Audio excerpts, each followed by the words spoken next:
நீங்க எந்த company tractor வச்சிருந்தாலும் இந்த வீடியோ உங்களுக்கானதுதான். சோ மறக்காம ஸ்கிப் பண்ணாம பாருங்க. இது வந்து ஒரு டிராக்டரோட ரியர் வீல் டிஸ்க்குங்க.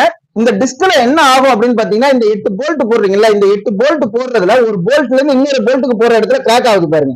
சோ நம்ம வந்து வெல்டிங் பண்ணிருக்கோம், இது லேத்துல வந்து வேலை நடக்கிறதுனால இது மாதிரி ஏன் பிரச்சனை ஆகுதுன்னு பாத்தீங்கன்னா, இந்த ரியல் டிஸ்கோட போல்ட் நட்டை வந்து ப்ராப்பரா டைட் வச்சிருக்க மாட்டீங்க. கம்பெனில இருந்து வந்ததுல இருந்து அப்படியே ஓடிட்டு இருக்கும். ஏன்னா அவுட்டர் போல்ட், இந்த போல்ட் தான் நீங்க வந்து கழட்டுவீங்க, இந்த போல்ட் நீங்க கழட்ட மாட்டீங்க. சோ அது அப்படியே தான் ஓடும். இப்ப நம்ம என்ன பண்ணிருக்கோம் அப்படின்னா, இந்த கிராக் ஆனதோட வச்சு நம்ம ஓட்ட முடியாது. அப்படி ஓட்டணும்னா வீல் வந்து புட்டுக்கிட்டே எங்கேயாவது உழவுல விழுந்துரும். சோ நம்ம வந்து இந்த பிளேட்டை வந்து புதுசா மாத்த போறோம். இந்த பிளேட் வந்து பாத்தீங்கன்னா 1/2 இன்ச் திக்னஸ்ங்க. இந்த மாதிரி பிளேட் நம்ம திக்னஸா போட்டோம்னா காலத்துக்கு கிடக்கும், எந்த விதமான பிரச்சனையும் வராது. இப்ப நம்ம வந்து இந்த செட்டிங் தான் இப்ப லேத்துல ஓடிட்டு இருக்கு.